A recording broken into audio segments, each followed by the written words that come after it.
Hello साथियों, मैं राकेश दांगी आपको स्वागत करता हूं रेलवे साथी यूट्यूब चैनल पे। तो आप देख रहे हैं कि 300 LAP कितना ज़रूरी है, कितना पैसा मिलेगा, कब मिलेगा, क्या छुट्टी बचाना चाहिए या फिर 300 LAP नहीं होने से क्या करना होगा या नहीं करना है।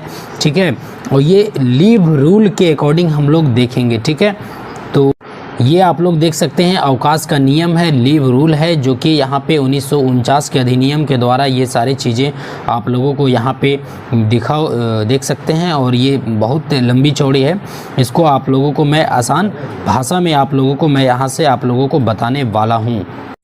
तो सबसे पहले आपको यहाँ पे देखिए कि लिखा हुआ कि रेल कर्मचारियों के संबंध में दिनांक 1/7/1997 से प्रभावी नियम के अनुसार 1 जनवरी या 1 जुलाई को जमा की जाने वाली औसत जो छुट्टियां हैं वो आप लोगों को निम्नलिखित प्रक्रिया से अपनाई जाती है।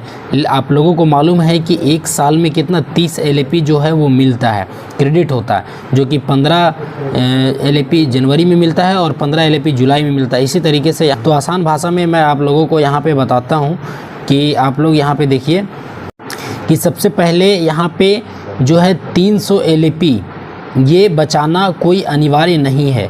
ठीक है, ये इसलिए कि क्योंकि देखिए कि यहाँ पे लिखा हुआ है कि दिनांक 1/7/1997 से लागू नियम अधिकतम 300 की छुट्टियाँ संचय कर्मचारी के खाते में हो सकते हैं। तो यहाँ पे क्या लिखा हुआ, अधिकतम लिखा हुआ। इसका मतलब ये रहा कि 300 से आप लोगों को ज़्यादा नहीं होना चाहिए।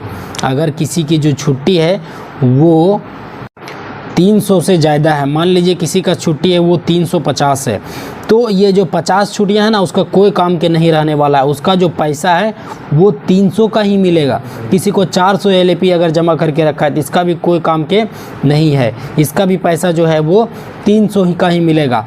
लेकिन अब यहाँ पे देखिए 300 का अगर यदि कम है, ये तो ठीक है कि अगर 300 से ज़्यादा है तो नहीं, लेकिन अगर 300 से कम LAP है तो यहाँ पे लिखे हुए हैं ना कि 300 से कम LAP है तो क्या करना है, तो कोई दिक्कत नहीं है। अगर 300 से कम LAP है तो भी कोई दिक्कत नहीं है, आपका अगर कम रहेगा तो उतना ही का पैसा मिलेगा। तो सबसे पहले हम लोग देखते हैं कि अगर LAP आपका 300 बच गया है तो कितना पैसा मिलेगा। तो इसका देखिए फॉर्मूला है लीव इनकेसमेंट फार्मूला। इसका फार्मूला क्या होता है, बेसिक प्लस DA और इनटू नंबर ऑफ LAP, कितना आपका LAP बचा हुआ है बटा 30। तो 30 दिन का कार्य दिवस होता है जनरली, तो इसीलिए 30 से डिवाइड दिया जाता है। तो आप लोग देखिए कि LAP का अगर मान लीजिए कि संख्या यहाँ पे कितना है 300 आप लोगों का बचा हुआ, चूँकि ये मैक्सिमम होता है तो मैक्सिमम कितना आप लोगों को पैसा दिया जा सकता है वो बता रहे हैं। अभी जो रेलवे लेवल 1 के लिए जो रिटायरमेंट है वो बेसिक सैलरी कितना 60,000 रुपया।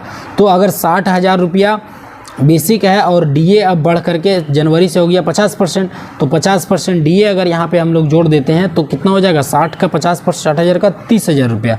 और अगर 300 का LAP कितना है टोटल यहाँ पे 300, तो 300 से गुना कर देंगे और यहाँ पे 30 ये फॉर्मूला का है तो 30 भागा दे देंगे, चूँकि 30 दिन का कार्य दिवस होता है 1 मन का, चूँकि ये 1 महीना का सैलरी निकलेगा इसीलिए 30 से भागा दे देंगे।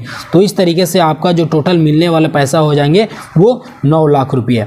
अब बात करेंगे कि अगर मान लीजिए किसी का LAP की संख्या जो है वो मात्र LAP जो है वो 200 ही है, 300 नहीं हो पाया, तो 300 नहीं हो पाया तो 200 को अगर आप लोग निकालेंगे तो इस तरीके से आपका 6 लाख रुपया जो है वो इसी तरीके से बन के आ जाएगा। और मान लेते हैं कि किसी का LAP की संख्या 100 है और LHP की संख्या 200 है, तो LHP के लिए भी आप लोगों को पैसा पेड किया जाएगा। ठीक है, तो आप लोगों को मालूम है कि 2 LHP बराबर 1 LAP होता है, इसीलिए अगर ये दोनों को हम मिला देते हैं तो टोटल LAP की संख्या 200 हो जाएगा। इसी तरीके से अगर किसी का बेसिक सैलरी 50,000 रुपया है रिटायरमेंट के समय, तो लास्ट वाला जो रिटायरमेंट का जैसे बेसिक रहता है उसी के अकॉर्डिंग आप लोगों को दिया जाता है, पेड पैसा किया जाता है। तो इसको अगर 200 दिनों के लिए हम लोग मान लेते हैं तो इस तरीके से आपका जो सैलरी वो आप लोगों को जो पैसा LAP के लिए निकल के आएगा वो 5 लाख रुपये निकल के आएगा। अगर आप बात करेंगे कि अगर किसी का जो सैलरी है बेसिक वो 50,000 रुपया है, तो 50,000 रुपया है तो इसका 50% हो गया आपका यहाँ पे DA 25,000 रुपया, और 300 दिन पूरा अगर यदि कार्य करेंगे तो इसी तरीके से इसका कितना हो जाएगा 7.5 लाख रुपया। और भी हम यहाँ पे देखेंगे कि अगर बेसिक सैलरी किसी का 50,000 रुपया है, लेकिन उसका एलएपी की संख्या मात्र 100 दिन है। तो मात्र 100 दिन अगर काम करेंगे तो यहाँ पे उन लोगों का जो लास्ट में आप लोगों को रिटायरमेंट के समय जो पैसा मिलेगा वो मात्र एलएपी के लिए 2.5 लाख रुपया ही मिलेगा। तो इस तरीके से आप लोगों ने देखा कि एलएपी जो है वो आप लोगों को इस तरीके से एलएपी के पैसा आप लोगों को मिल जाता है।